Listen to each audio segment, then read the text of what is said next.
Iran too, there are a few thousand Indians who are there for study or for employment. The region is key to our energy security and includes many important suppliers of oil and gas.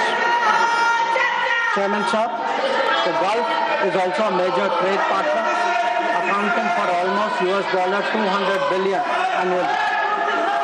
The House is also aware that in the last decade, there has been significant investment from the region into the Indian economy. Therefore, serious supply chain disruptions and climate of instability that we perceive are serious issues.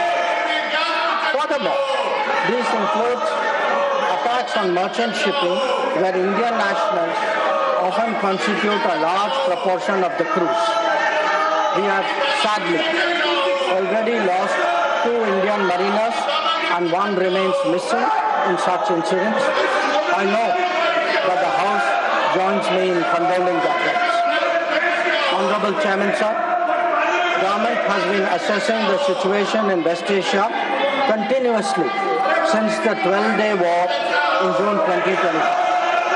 We noted the indications of growing tension and cautioned the Indian community in Iran accordingly.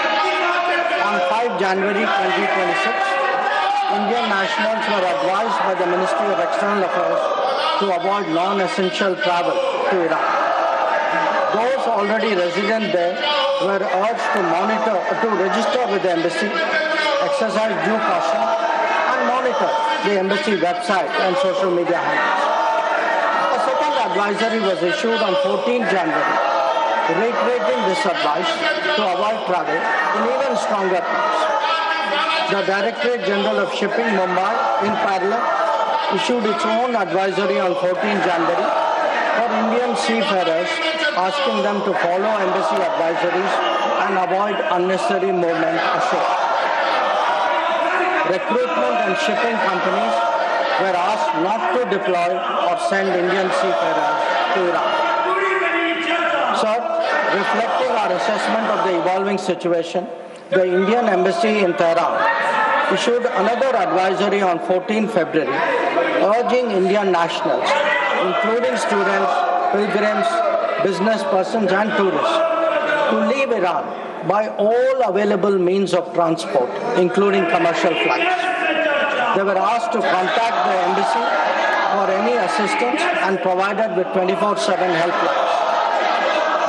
This was again reiterated in strong terms through another advisory on 23 February.